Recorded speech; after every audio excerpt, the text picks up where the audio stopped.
Então, é importante que nós tenhamos conhecimento das diversas possibilidades de classificação do direito penal, principalmente as mais modernas. Aí, você pode observar uma classificação do direito penal que traz o direito penal do autor, o direito penal do fato e a teoria do direito penal do inimigo. Vamos entender cada uma delas. O direito penal do autor é uma proposta dos penalistas lá da Alemanha, ainda da Alemanha nazista, que fundamentava a aplicação da pena em razão do ser, da pessoa, daquele que o pratica e não a razão do ato praticado. O direito penal do autor deve levar em conta apenas quem é o autor, não especificamente o que esse autor tenha realizado, tenha feito. E aí você tem uma possibilidade de ter penas mais graves, mais perniciosas a esses indivíduos. Eu coloquei aí a figura do Fernandinho Beiramar, que é um dos indivíduos delinquentes mais famosos do Brasil, tem já diversas sentenças penais condenatórias, penas que têm um patamar elevadíssimo, que certamente, dificilmente ele volte a ter liberdade, que ele vai acabar morrendo dentro do presídio, até porque ele não para de cometer crimes. E nós vamos ver lá pelo artigo 75 que todas as vezes que o indivíduo comete um novo crime, mesmo ele já estando cumprindo a pena, não haverá esse limite dos 40 anos, que hoje em dia se faz um limite para o cumprimento da pena de 40 anos. Mas quando ele comete um novo crime dentro do cumprimento da pena, há uma unificação dessas penas e a pena que ele cumpriu, ela é desprezada. E aí ele vai ter que cumprir novamente para chegar a atingir 40 anos. Então, esse direito penal do autor, fiz só um parênteses aqui para explicar o motivo dele poder passar mais de 40 anos preso. É possível. Então, o direito penal do autor vai levar em consideração apenas o autor, sua personalidade, sua condição social, o quanto esse indivíduo ele é pernicioso ao Estado, quanto ele tem periculosidade. E aí se atribui uma punição mais elevada. O direito penal, por essa teoria, vai levar em consideração o autor. É algo que existia nos séculos passados. Agora, o direito penal do fato não permite sancionar o caráter ou modo de ser do indivíduo, devendo julgar exclusivamente seus atos. Ninguém é culpado de forma geral, mas somente em relação a um determinado fato ilícito. Consagra o princípio da culpabilidade, como o juízo sobre a relação do autor com o fato concretamente realizado, não levando em consideração sua personalidade e conduta social. Nós falamos um pouco aqui, e vai ser tema ainda a ser aprofundado, do princípio da culpabilidade. Por esse princípio da culpabilidade, nós devemos entender que a responsabilidade do sujeito não se dá em face do resultado. É necessário avaliar a conduta, o subjetivo. Aquele exemplo que eu dei em relação a uma pessoa que está dirigindo seu veículo automotor a 30 km por hora, em uma via que permite até 80, e vem um indivíduo querendo cometer suicídio e se joga na frente desse veículo. Se nós tivéssemos o direito penal do fato, só porque houve a morte de alguém, essa pessoa que estava dirigindo deveria responder por homicídio, mesmo não tendo praticado um fato doloso, mesmo não tendo praticado um fato culposo. O que é o fato culposo? É a inobservância de um dever de cuidado. Essa pessoa estava com todo o cuidado do mundo, O que é o dolo? É vontade, eu queria praticar o crime. Então, se não há culpa, se não há dolo, não há crime. Não há de haver a responsabilidade. Porque o direito penal não deve ser o direito penal do fato. Para responsabilizar a pessoa, única e exclusivamente porque essa pessoa produziu um resultado lesivo. O direito penal, preste bem atenção, o direito penal, ele só vai atrás daquilo que não poderia ter sido evitado pelo sujeito. Aquilo que é inevitável, aquilo que ninguém poderia prever ou evitar, não está para o direito penal. O direito penal, ele, para haver o crime, somente culpabilidade, no sentido de responsabilidade, haver um nexo de causalidade entre conduta e resultado. E essa conduta tem que ser praticada através de dolo ou culpa. Se não, está na esfera do acidental. E aí o direito penal não entra. Então, o direito penal não deve ser considerado como direito penal do fato. Nesse direito penal do autor e do fato, nós temos resquícios na nossa legislação em que se observa, em dados momentos. Em relação ao autor, quando o juiz vai condenar, sentenciar, vai aplicar a sentença penal condenatória, ele tem que verificar as circunstâncias do artigo 59.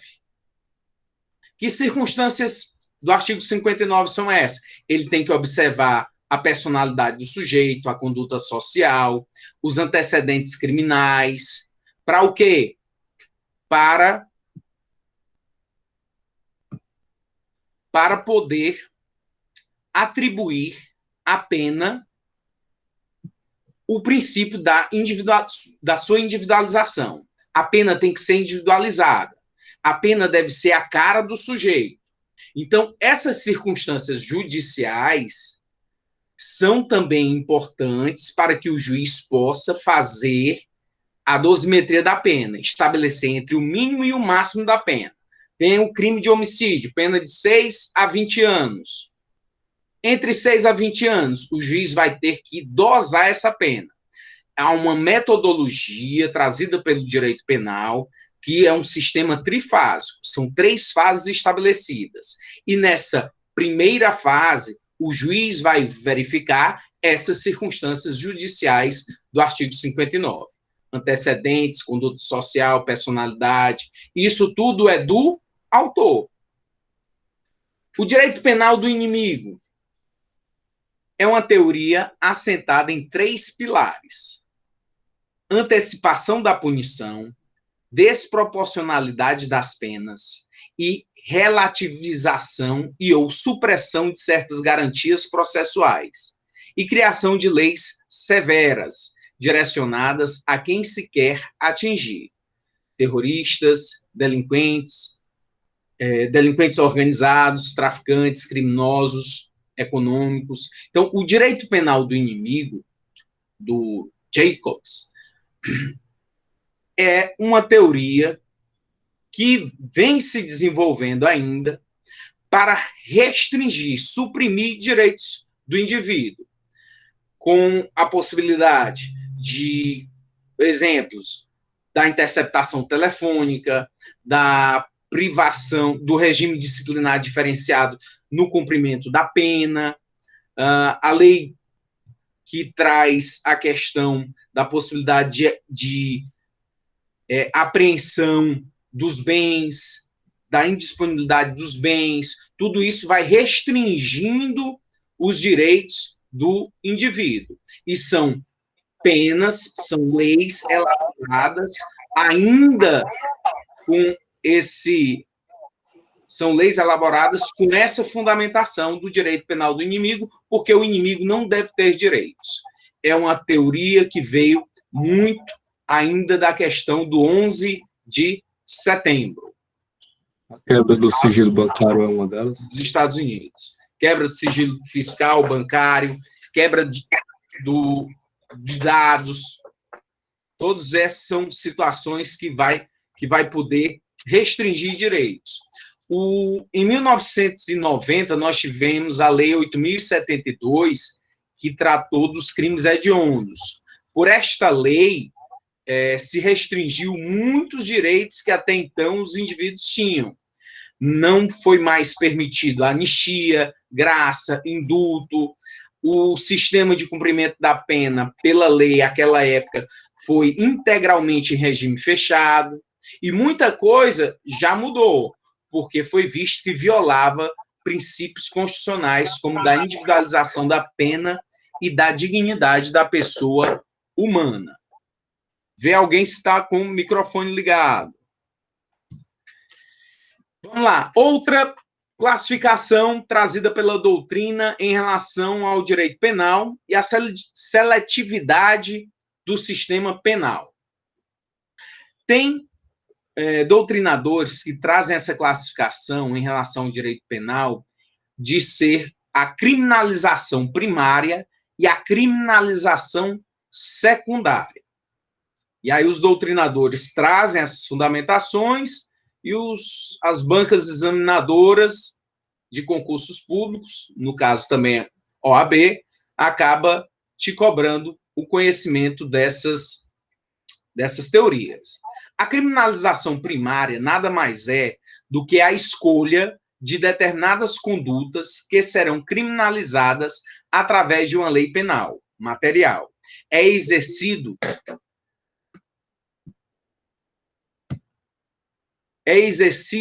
pelas agências políticas, poderes legislativo e executivo. Então, todo esse processo de elaboração das leis penais, e normalmente se dá por lei ordinária, mas não há proibição de ser através de lei complementar, mas o processo mais rápido e menos burocrático é a lei penal ser estabelecida por lei ordinária, é chamado de criminalização primária. E o que vem a ser a criminalização secundária? É a imposição da pena, culminada na lei penal, a determinado indivíduo, no caso concreto, iniciando-se a partir da investigação policial e se estende até a execução da pena.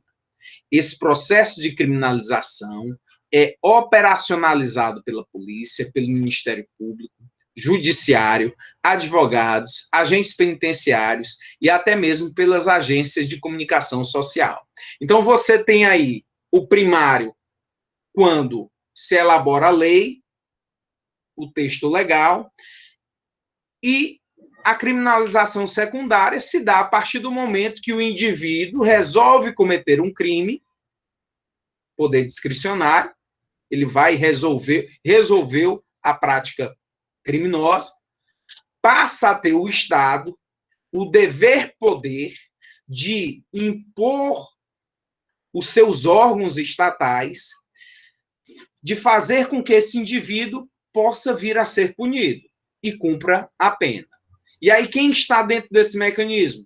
A polícia, que vai investigar o crime, o Ministério Público, que vai promover a ação penal, vai ser o advogado, entre aspas, acusador, vai ser o Ministério Público é o detentor da ação penal, vai ter um juiz que vai zelar pela imparcialidade e, ao final, pode vir a condenar ou não, dentro do livre convencimento em relação às provas que foram estabelecidas. Depois, passa a ter a administração carcerária o dever de fazer com que esse indivíduo cumpra a pena, sendo respeitados todos os direitos e garantias. Então, é a criminalização secundária. Essa é uma nomenclatura trazida também pela doutrina. Mais uma. Vamos lá, trazer muitos conceitos aqui para que vocês não sejam pegos de surpresa quando forem questionados acerca de um nome desse, E muitas vezes você sabe um conceito, sabe o que é, mas a terminologia que está sendo trazida é diferente. Tipo aqui, direito penal político ou demagogo, o direito penal promocional. Então, se você sabe o que é o promocional, mas esqueceu que o promocional é o mesmo demagogo ou político, aí você acaba escorregando na casca da banana. Vamos a essa classificação em direito penal político ou demagogo, o direito penal promocional. Ocorre quando o Estado emprega leis penais desconsiderando o princípio da intervenção mínima, usando o direito penal com fins políticos e para efetivar políticas públicas, buscando a transformação social. Ocorre que o direito penal não deve ser usado para efetivação de políticas públicas. O Estado não pode criminalizar condutas a fim de buscar mudanças sociais. Então, há uma crítica muito forte quando o direito penal é utilizado pelo Estado para uma autopromoção, porque o Estado não consegue desenvolver políticas públicas adequadas, às vezes para diminuir a violência, para diminuir a criminalidade, às vezes para diminuir a necessidade de condições de moradia, de emprego. E aí, um exemplo que é trazido pela doutrina é a questão da mendicância. Até 2009, havia a contravenção penal de mendicância. Existem os crimes e existem as contravenções. Os dois são considerados infrações penais. Os crimes são os mais graves e as contravenções menos graves. É uma questão apenas de natureza. As contravenções estão na lei das contravenções penais, nós vamos ver ainda, e também a questão da forma de cumprir a condenação, a punição. A contravenção penal é o que a doutrina italiana chama de delito anão. A mendicância era considerada uma contravenção, uma infração penal, mas de pequena monta, de pequena gravidade. Então, esse direito penal político ou demagogo, ou direito promocional, vai cuidar disso. O direito penal de emergência. Em determinadas situações, a sociedade clama por criminalização de condutas. Diante disso, o Estado atende às demandas de criminalização manifestadas pela sociedade, mesmo que direitos e garantias individuais sejam desrespeitados. Exemplo, a criação da Lei dos Crimes Hediondos.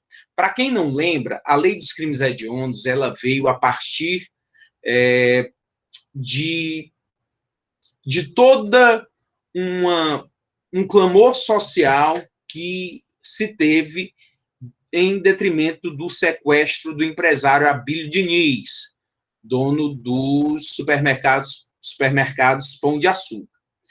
Não tinha legislação adequada àquela época.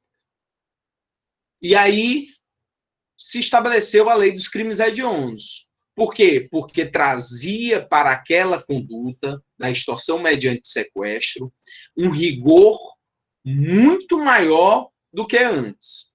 E aí é o que se chamou de direito penal de emergência. O Estado ele acaba elaborando leis por conta da gravidade de fatos que a sociedade clama por justiça, clama por um rigor.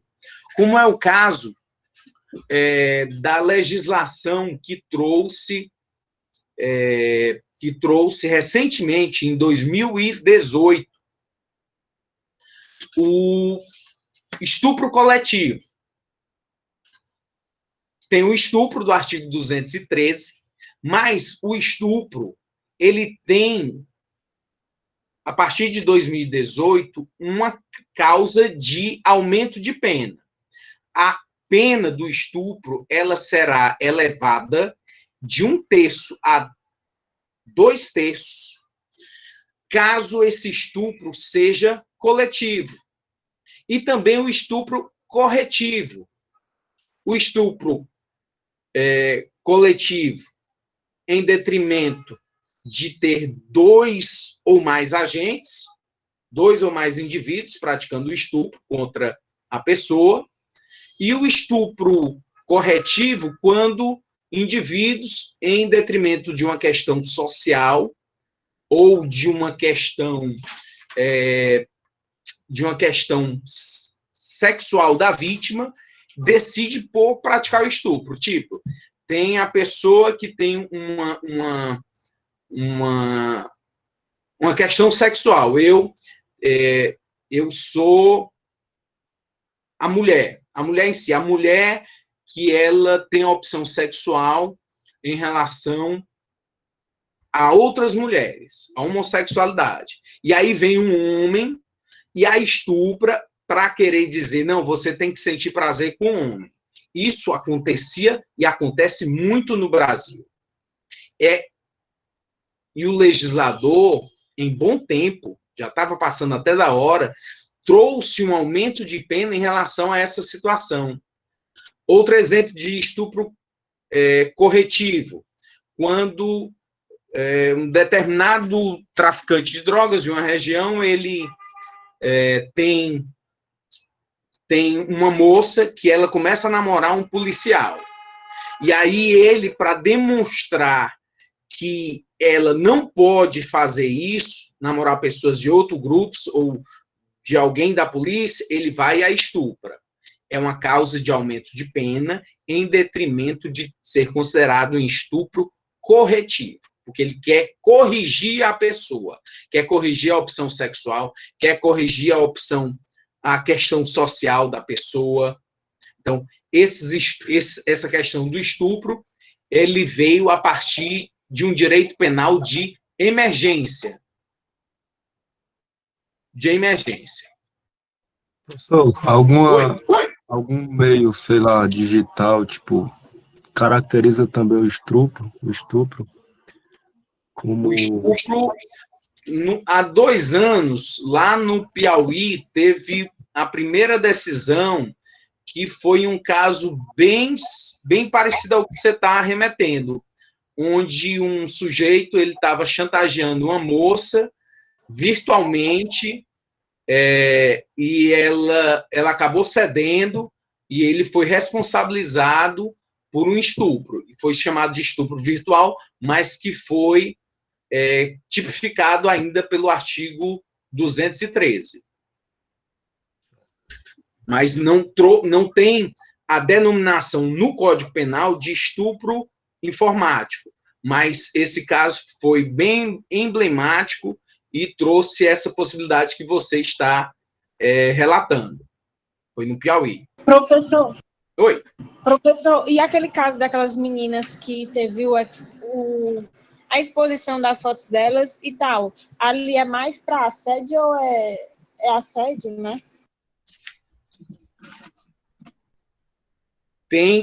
Hoje em dia também foi criminalizada essa situação. Então, as penas, elas foram bem elevadas. Não é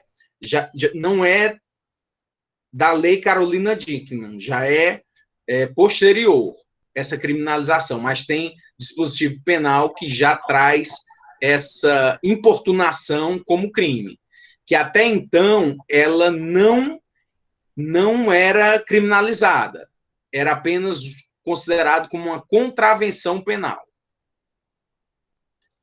Professor, bacharéis em direito, membros do Ministério Público, da Defensoria de Advogados, ele tem, se caso cometer algum crime, por ele ter um conhecimento maior jurídico, pode ter uma pena agravada? Para alguns crimes, sim. Para alguns crimes, há dispositivos específicos na lei que prevêem a questão do agente público ter um aumento de pena para determinado crime.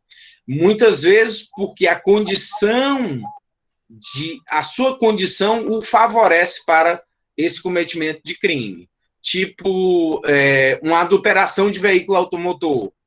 O sujeito que trabalha lá no Detran, quando ele pratica esse crime, ele tem um aumento de pena. Ou seja, a condição dele o favoreceu.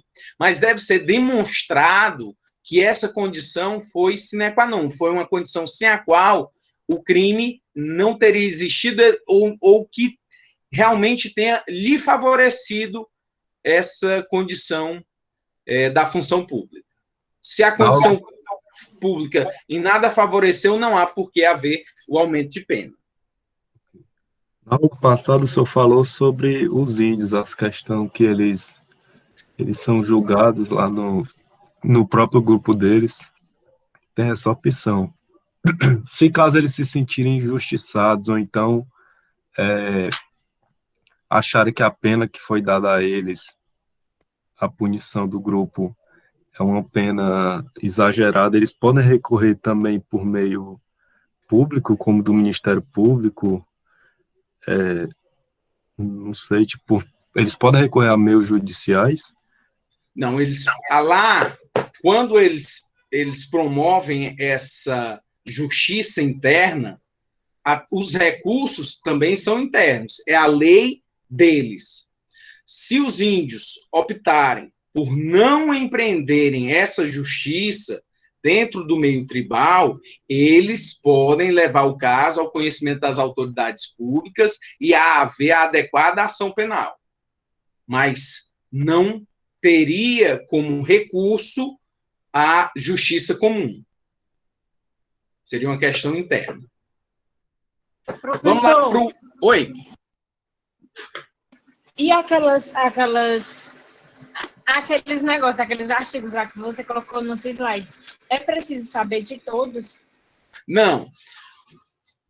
A questão dos artigos, quando eu coloco aqui algum artigo, é para dar a exemplificação do tema.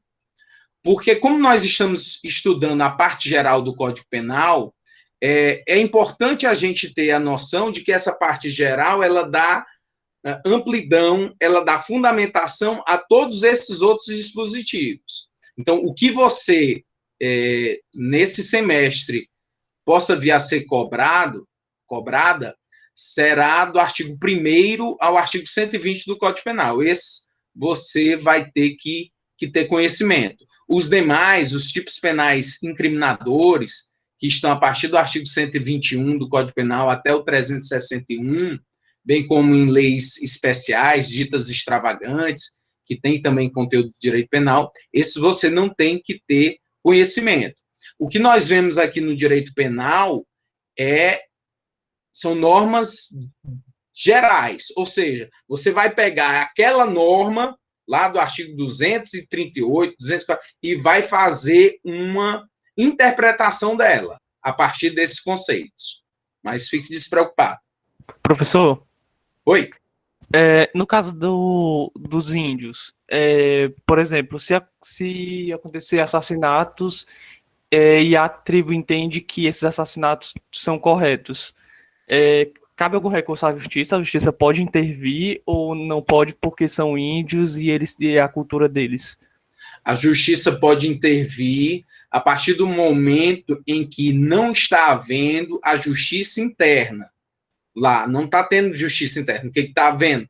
Vários crimes e não há qualquer forma de punição em relação a esse fato. Havendo a omissão da tribo, da justiça indígena, aí o Estado tem que tomar conta. Mesmo se a tribo for aquelas que são bem isoladas, assim, não tem nenhum contato com a civilização, com a sociedade em geral. Eles cometeram um crime em outro território, ele quer falar. O que nós temos também... Cometeram um crime no nosso território brasileiro. Talvez seja sua dúvida, é que os índios, eles são considerados inimputáveis. Que índios? Aqueles que ainda não tiveram aculturamento. Aquele índio que você está se referindo lá da floresta, que ele nunca viu uma civilização, ele não tem qualquer cultura do homem branco, chamado, esse índio é considerado inimputável. Então, ele não tem responsabilidade penal. O índio que tem responsabilidade penal é aquele que já tem discernimento, que já tem uma cultura acerca dos crimes, das questões sociais. Então, tem que fazer também esse paralelo. Entendi, professor. Obrigado. Valeu. Direito penal. Ó, esse rapaz que está aí na imagem de verde foi aquele rapaz que ele praticava, ele se masturbava dentro de transportes coletivos e ele acabou não sendo preso à época porque foi entendido pela interpretação de que ele havia praticado uma contravenção penal. Posteriormente, e aí vem o direito penal de emergência, é que o legislador, por conta da mídia, resolveu estabelecer uma lei, que foi a Lei 13.718 de 2018, e aí trouxe o crime da importunação sexual. Esse crime está tipificado no Código Penal, foi trazido para o Código Penal no artigo 215. Até então, não era considerado crime. O direito penal simbólico ocorre quando uma lei nasce desprovida de qualquer eficácia jurídica ou social. A lei é simbólica porque ignora direitos e garantias fundamentais ou porque não tem aceitação da sociedade. Alguns exemplos. A lei da palmada. O que era a lei da palmada? A lei da palmada era a lei 13.010 de 2014. Lei 13.010 de 2014. Essa lei da palmada, quando começaram a discutir ela, eles começaram a abranger demais, a trazer uma questão de que até uma palmada seria considerada como crime. E aí você perderia por completo qualquer possibilidade de disciplina em relação aos filhos. Essa lei, ela pegaria? Ela teria uma aceitação social? Ou é muita interferência do Estado? Lógico que eu não estou aqui tratando de castigos imoderados em relação a crianças, nem castigos imoderados, castigos físicos, tratamentos cruéis, degradantes contra a criança, nada disso. Somente a questão de uma palmada, simples palmada, que não vai trazer nem rubefação, nenhuma lesão à criança, se isto daí teria apoio da sociedade. Então, é um direito penal simbólico, que é simbolizar alguma coisa com uma lei absolutamente ineficaz, uma lei que não vai dar fruto algum, que a sociedade vai ter essa lei como uma perda de tempo, desacreditando do próprio Estado. A questão da marcha da maconha, você querer criminalizar pessoas que estão ali com a ideologia, com um pensamento de mudança legislativa, mas queriam criminalizar a marcha da maconha, fazendo com que as pessoas respondessem por apologia ao crime, que é um verdadeiro absurdo. Então, é um direito penal simbólico, um direito penal que vem e não tem eficácia, não tem efetividade. Quando foi editada a lei do desarmamento, por incrível que pareça, tinha lá um dispositivo legal que criminalizava a posse de arma de brinquedo. Pasmem, tinha um dispositivo que previa a posse de brinquedo como crime. Essa lei, ela ainda ficou, esse dispositivo ainda passou um bom tempo em vigor, até que foi trazida a inconstitucionalidade do seu dispositivo. Mas é um direito penal simbólico porque é uma lei absolutamente ineficaz. Vamos aí para a questão. Vamos ver aqui Professor. algumas perguntas. O Eduardo, papel de... Tá. Vamos ver aqui. Ver algumas perguntas aqui dos colegas.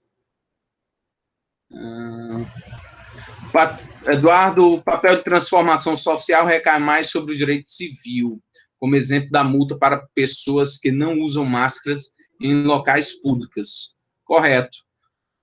A questão, o direito penal, ele sempre está em última ratio, Eduardo. Ele só deve agir quando o direito civil, o direito administrativo, eles não forem suficientes. Direito penal é muito drástico, você priva a liberdade, restringe direitos, então não deve ser, a intervenção do Estado deve ser mínima na vida das pessoas, dos cidadãos.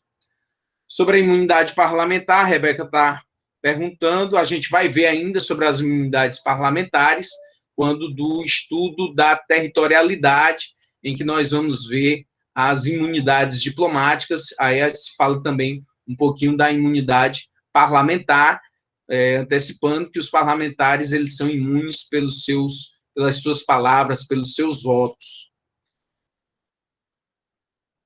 Os índios tapebas de Caucaia deixaram de ser inimputáveis. Quando você considera que eles realmente são índios, é preciso avaliar a regra em cada indivíduo, identificando, Jobson, cada índio. Né? Pode ser que um índio lá já tenha cultura, pode ser que outro não. Do que eu tenho conhecimento, todos os índios tapebas lá de Caucaia, eles são absolutamente aculturados.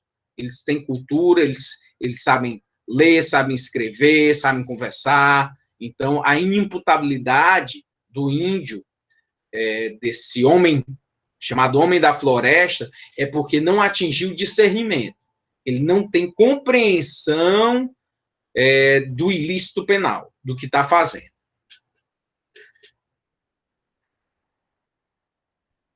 E aí, algumas perguntas mais.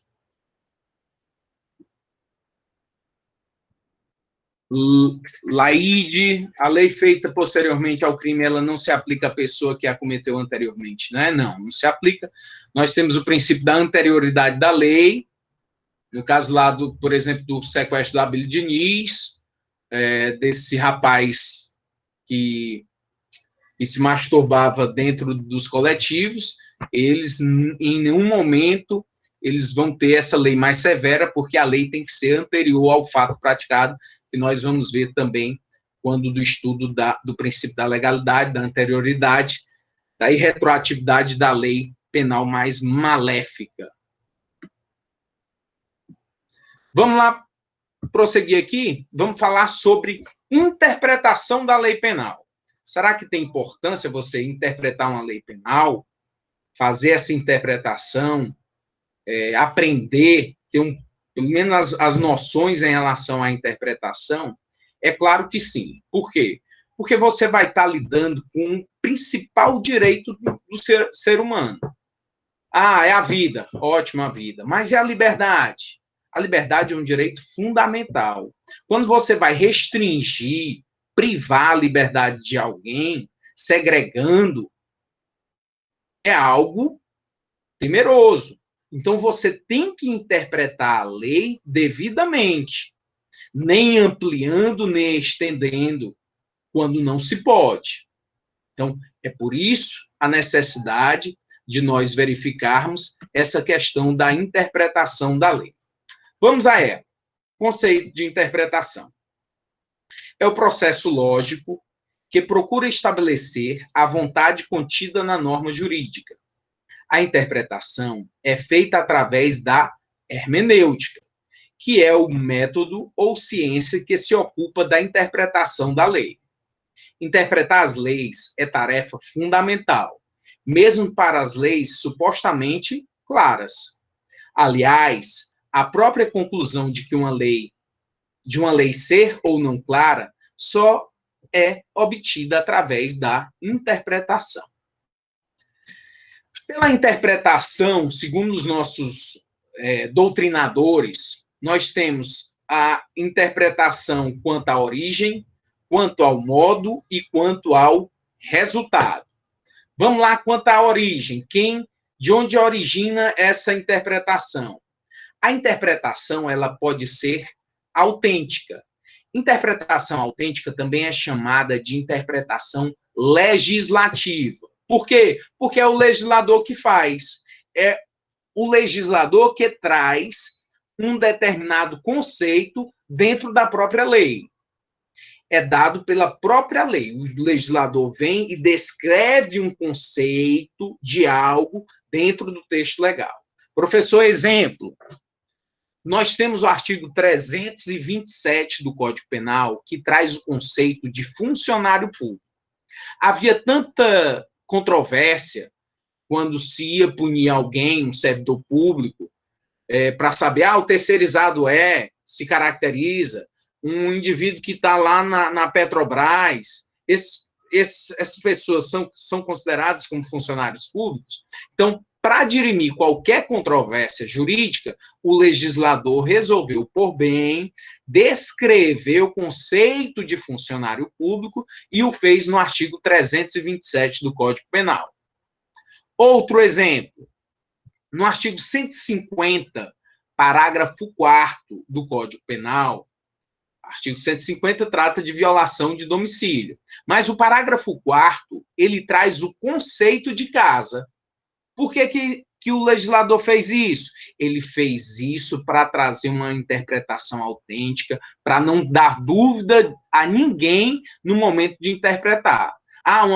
Uma boleia de caminhão, o escritório de um advogado, são considerados como casa?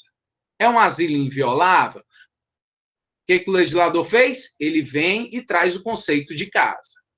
A interpretação doutrinária, feita pelos estudiosos. Então, os doutrinadores, todos esses que escrevem os livros, eles vão trazer interpretação originária. É através dela que nós vamos ler e interpretar o direito. A exposição de motivos do Código Penal é um exemplo de interpretação doutrinária, não é uma interpretação legislativa autêntica. Foram os doutrinadores que estavam ali elaborando, trazendo os conceitos e ideias para o novo Código Penal, novo, de 1940, mas aí trouxeram lá uma exposição de motivos, como se fosse um prefácio à lei. O que está escrito ali é uma interpretação doutrinária. Jurisprudencial, feita por quem? Pelos juízes. A partir do momento em que os juízes, em segunda instância, eles acabam trazendo mesmas decisões a casos semelhantes, eles estipulam jurisprudências, que vai ter um poder de trazer interpretação aos juízes de primeiro grau, aos juízes juiz das comarcas criminais, juiz de uma cidade como Itapajé. Aí o juiz lá está julgando um caso criminal e aí ele verifica que aquele mesmo caso está sendo decidido pelos tribunais superiores de uma determinada forma. Ele é obrigado a seguir isso? Não é obrigado. Ele tem um livre conhecimento. Essa jurisprudência não vincula. Jurisprudência que vincula é só se for uma súmula vinculante estabelecida pelo Supremo Tribunal Federal, que até nós já vimos. Interpretação da lei, ela pode ser também quanto ao modo gramatical, ou chamada lógica, ou filológica, é um sentido literal da interpretação, da norma. Então, você tem a norma, você vai interpretar cada palavrinha. O sentido da norma é um sentido gramatical, é um sentido em que você visualiza cada palavra e dá significado a eles. Teleológica, também chamada de lógica, descobrir o significado acerca dos fins que se destina.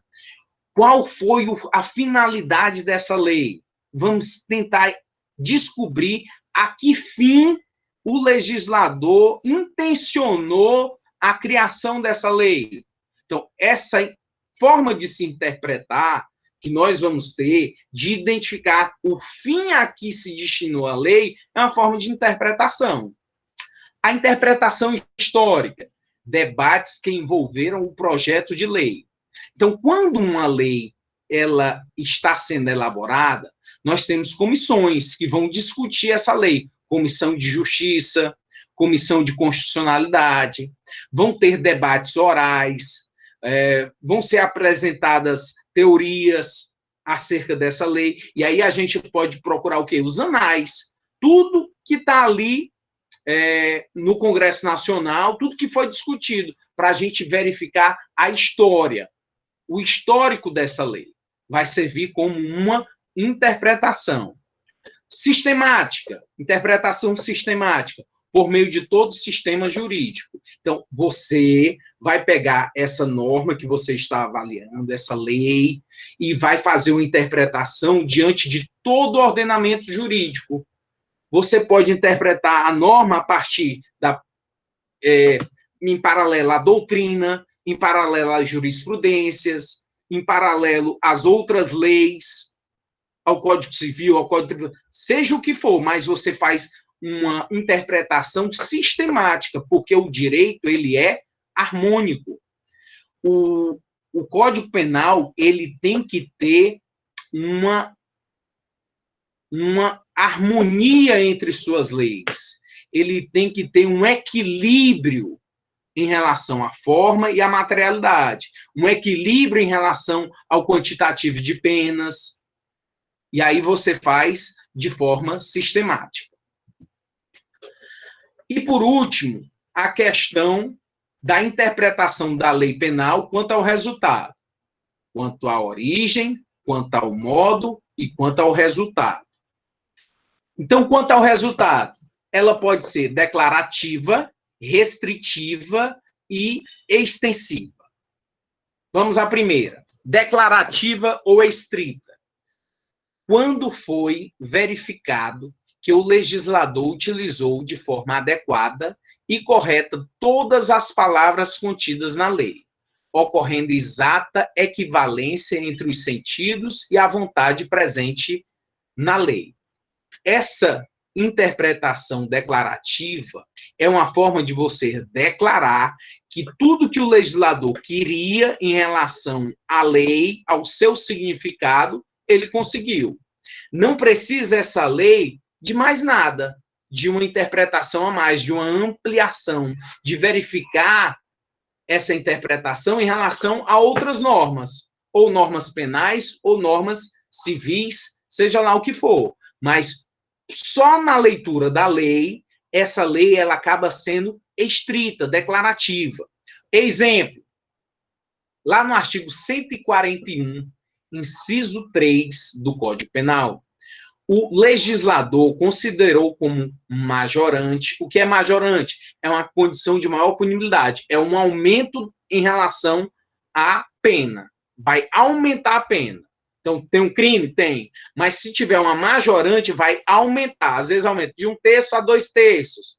Como lá a questão que nós vimos, que eu citei há pouco, do estupro coletivo e do estupro corretivo, que é um aumento de pena, se for praticado daquela forma. É uma condição de maior punibilidade, ter sido estupro coletivo ou corretivo. Causas de aumento da pena. Então, o artigo 141, inciso 3, é uma condição de aumento da pena. De crime contra a honra, o ter sido cometido na presença de várias pessoas, sem fixar o respectivo mínimo, mas deve entender-se que este é superior a 2. Então, no artigo 141, inciso 3, que trata dos crimes contra a honra, quais são os crimes contra a honra? Injúria, calúnia, difamação, lá no artigo 138, 139, 140 do Código Penal, você tem um aumento da pena, estabelecido no 141, inciso 3, que se refere a ter sido a injúria, a calúnia ou a difamação proferida quando da presença de várias pessoas. Mas o legislador não estabeleceu quantas pessoas. Pela interpretação do texto legal, você vai ter que entender que várias pessoas têm que ser mais de duas. Porque todos os outros dispositivos, quando o legislador quis descrever, ele disse superior a 2. Interpretação restritiva é a que diminui a amplitude do texto da lei, adaptando-o à sua real vontade. A lei disse mais do que quis. Plus dicit quam voluit. Então, essa interpretação restritiva, ela vai restringir a amplitude da lei, porque nós estamos falando de punição, de privação de liberdade, de restrição de direitos. Então, quanto mais restritiva, mais restringir o conceito em relação ao que está se interpretando, menor será a possibilidade de incriminar uma pessoa por uma lei que não está no seu texto, querendo realmente essa incriminação, que o texto legal não se predispõe a isso. Exemplo, o artigo 155 do Código Penal, ele trata do furto. O que é o furto? Um crime contra o patrimônio. Subtrair para si ou para outrem coisa alheia móvel. Pena, reclusão de 1 a 4 anos e multa. O legislador trouxe coisa alheia. Se o legislador descreveu coisa alheia no Código Penal, ele o fez de coisas que tenham significado, significância, que tenham um valor. Aquilo que não tem valor, que é insignificante, que é bagatelar, não está nesse dispositivo. Tipo, eu subtraí um piper das lojas americanas. Uma pessoa pegou uma presilha sua. Pegou sem que você tivesse visto. Você pegou ali um guardanapo de um restaurante sem ter consumido nada. E pegou para limpar as mãos. Subtrai coisa alheia. Mas isso realmente é o que o legislador queria? Não, você tem que restringir o texto penal para não ampliar. O legislador só traz palavras, só traz elementos na descrição de condutas que realmente sejam significativas. O que não for, não está no direito, não está no Código Penal. Interpretação extensiva ou ampliativa. Quando a lei carece de amplitude, ou seja, diz menos do que deveria dizer, devendo o intérprete verificar qual o real limite das normas, ou quais os reais limites da norma. Alguns exemplos em relação a essa norma poder ser ampliativa ou extensiva. Vai ampliar o conceito. No artigo 130 do Código Penal, nós temos o crime de perigo de contágio venéreo. Então, diz lá o texto do artigo 130 do Código Penal, o sujeito que ele levar perigo de contágio de doença venérea a outra pessoa. Mas ele não trouxe lá o próprio contágio de moléstia grave. Só traz a questão da moléstia do contágio venéreo, mas não da moléstia grave. Se é possível a questão de um perigo de contágio de moléstia venérea, de doença venérea, é lógico que uma moléstia grave também ele é um conceito que você tem que interpretar para a norma. Não necessitaria o legislador ter descrito todas as possibilidades. No artigo 235, veja também a questão da interpretação que pode ser ampliativa. Crime de bigamia. refere-se não apenas à bigamia, mas também à poligamia. No artigo 235 do Código Penal, quando você puder observar, você vai ver que ele pune a questão da bigamia, contrair casamento com a pessoa que já é casada. Mas se a pessoa já tiver tido outros casamentos, enganando outras pessoas, ou estando ali em poligamia, é lógico que esse conceito está ampliado para entender que também esse casamento que ele celebrou agora é considerado crime de bigamia. Ele vai responder também pelo crime do artigo 235. Outro exemplo, do artigo 260, perigo de desastre ferroviário. Envolve, além do serviço ferroviário, o serviço de metrô.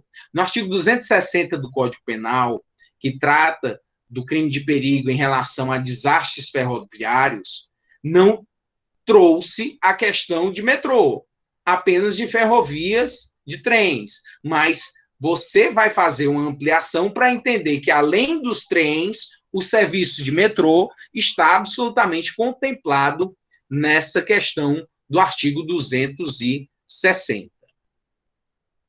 O Geobson está perguntando aqui sobre o princípio da insignificância ou da bagatela, se refere muito a valores materiais e quando a valor emotivo. O princípio da insignificância, Geobson, ele vai abranger tanto a questão de valores materiais quanto valores, um valor emotivo em relação à interpretação em si, ou seja, o valor ele tem que ser econômico, financeiro. Se você tinha muito afeto a uma moeda, porque foi seu pai que lhe deu essa moeda, e é uma moeda ainda em circulação, uma moeda de 20 centavos, esse valor afetivo, ele não será, esse valor afetivo que você tinha essa moeda de 20 centavos, não será aferido. O juiz não vai julgar o princípio da insignificância por valor afetivo emotivo. Ele vai julgar pelo valor econômico. Esse sim tem que ser provado. Mas nós vamos ainda falar sobre os princípios, sobre o princípio da insignificância ou princípio bagatelar. Professor, o crime de envenenamento é um crime qualificado? Perdão, dá para repetir? O crime de envenenamento é um crime, como é que se diga? Acho que é crime qualificado que se dá o nome, duplamente qualificado, não sei. O artigo 121 do Código Penal, que trata do crime de homicídio, ele traz algumas qualificadoras. O que é qualificar um crime? É trazer esse crime a um outro patamar de pena. É elevar essa pena. E o crime de homicídio tem a forma simples, que é a pena de reclusão de 6 a 20 anos, e tem a forma qualificada, que vai elevar a pena a 12 a 30 anos.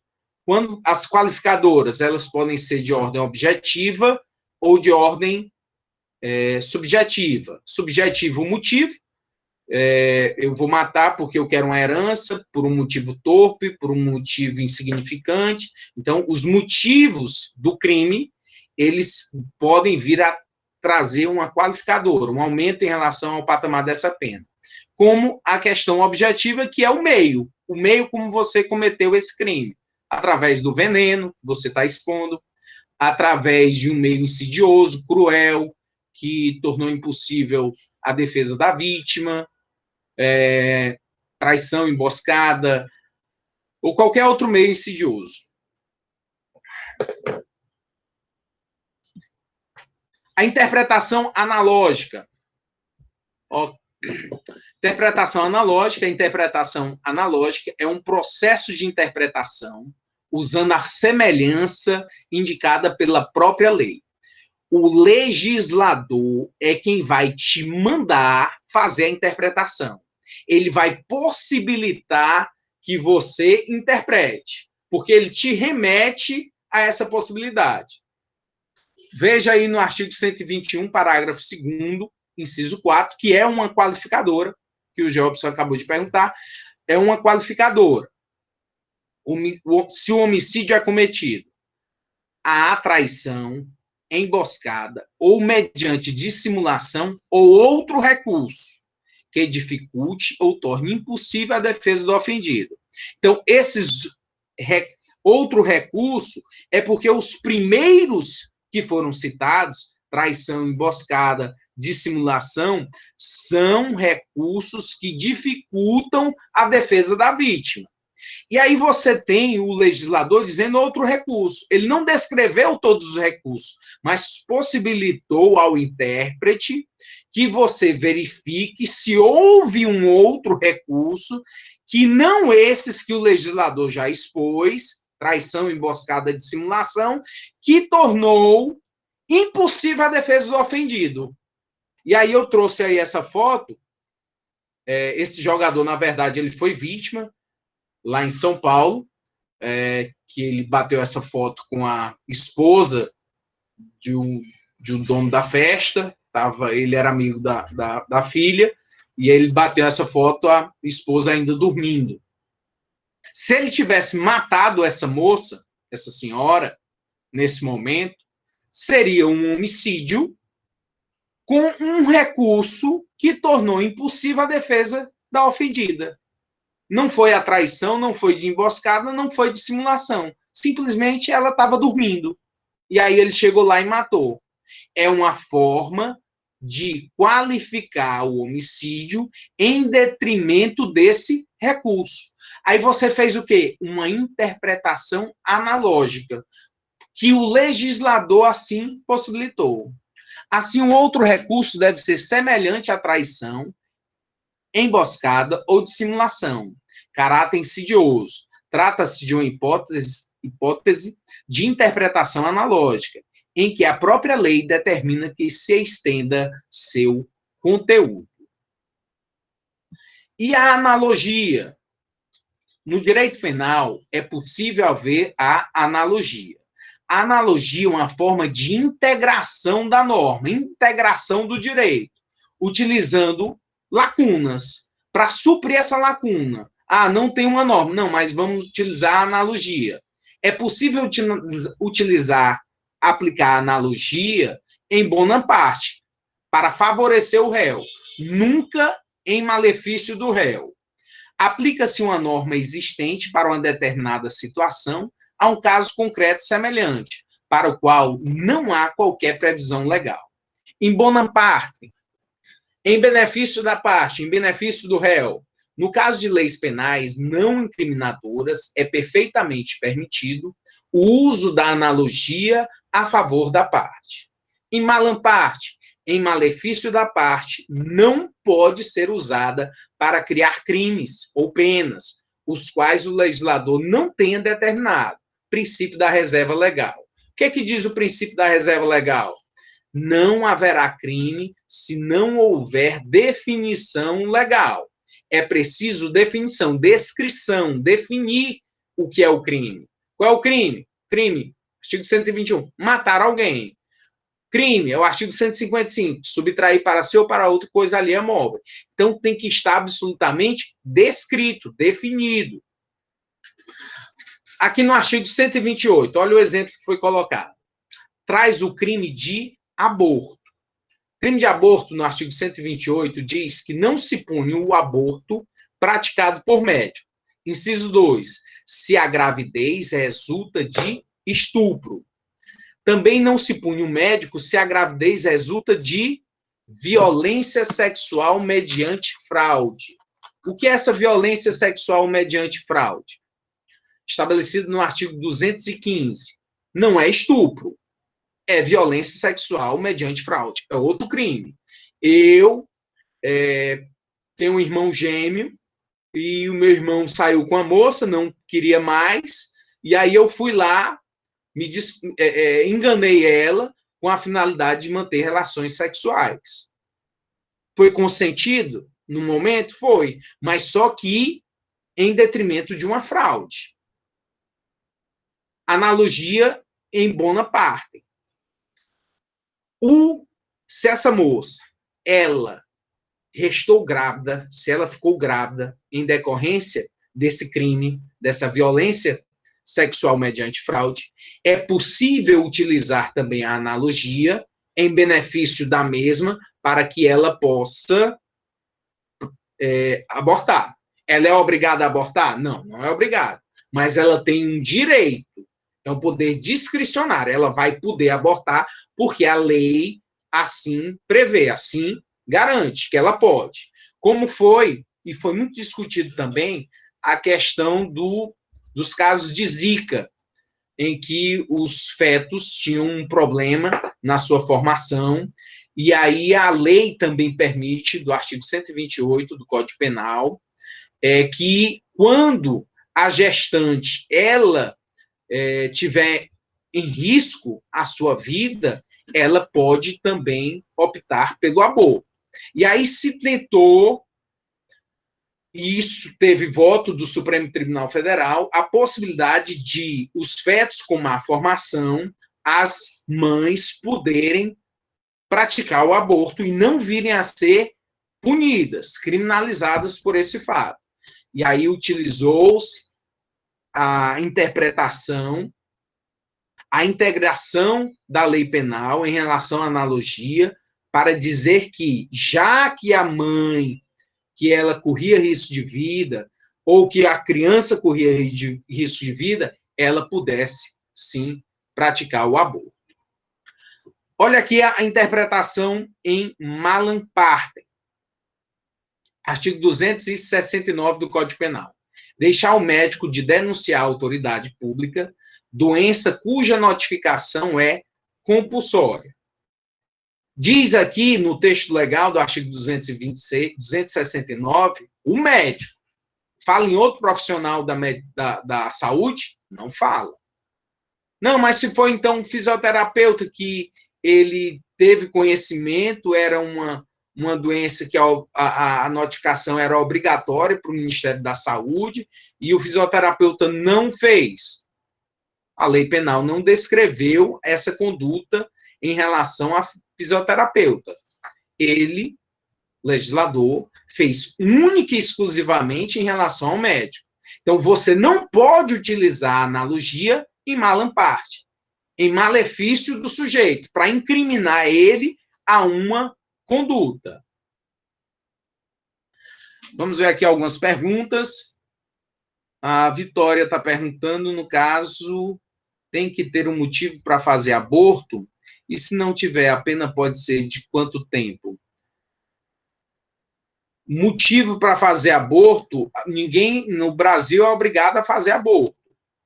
O aborto, em regra, é crime. A possibilidade, Vitória, que existe em relação a mulher poder não ser criminalizada, não ser apenada em relação ao crime de aborto, é que o artigo 128 do Código Penal, ele traz situações que possibilitam, no caso do estupro, quando a gravidez resulta em estupro, e quando a gestante corre risco de vida.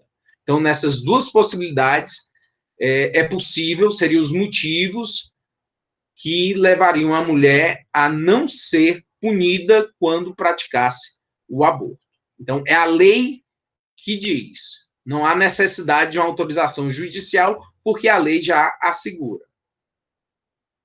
Em relação ao quantitativo de pena, eu não sei decorado, teria que olhar no artigo 128 do Código Penal o crime de aborto. Ok? Para nós finalizarmos aqui a nossa aula de hoje, vamos ver aqui as características das normas penais. As características. O que é que vai caracterizar uma norma penal? Veja essa ilustração, essa foto, como ela é interessante para esse sentido da lei penal. É proibido o carro roubado no complexo da Pedreira. Então, alguém colocou essa faixa lá nessa comunidade da Pedreira, acredito eu que seja Rio de Janeiro, e é uma norma. uma norma que foi posta pela comunidade. Vamos ver se essa norma que foi posto lá, essa faixa, ela tem as características das normas penais. Vamos ver o que falta nela. Imperatividade. O que é a imperatividade? É um caráter obrigatório. De que todos serão obrigados a obedecer. Essa faixa tem essa obrigatoriedade? Eu acho que sim. Eu jamais colocaria um carro roubado no Complexo da Pedreira. Eu acredito que a pena, embora não colocou aí na faixa, mas a pena também está subentendida. Não vai ser uma coisa muito boa. Exclusividade, a única que define crimes. Então, direito civil, direito processual civil, processual penal, direito comercial, direito tributário, qualquer outro ramo do direito está vedado, não tem essa possibilidade, eles não conseguem, não tem essa possibilidade porque o legislador constitucional não permitiu de haver definição de crimes por outro ramo do direito que não seja o direito penal. Então, o direito penal é o único ramo do direito que tem esse poder sancionador, que tem a exclusividade de definição de crimes com a consequente culminação das penas. Generalidade, destinada a todos devem obedecer às normas. Impessoalidade não se refere a pessoas determinadas, não é para um grupo, não é para um determinado número de pessoas, mas de forma impessoal, independente da questão social, das funções que exerçam. Irrefragabilidade, somente pode ser derrogada por outra norma. Há de haver uma nova norma, uma nova lei penal, dizendo que a lei anterior não está mais em vigência. Ou uma nova norma penal contrariando o texto da lei anterior. E aí se entende que a lei anterior está revogada. Abstratividade não abrange fatos pretéritos, somente fatos futuros. Ou seja, é a anterioridade da lei. A lei penal está para o futuro. Não vai, a partir da sua edição, da sua vigência, abranger fatos do passado. Fatos que o sujeito não pode mais modificar, porque o tempo não volta atrás. Bilateralidade é uma relação jurídica entre o Estado e os cidadãos. Nessa faixa, certamente, não há essa relação jurídica do Estado para com os cidadãos.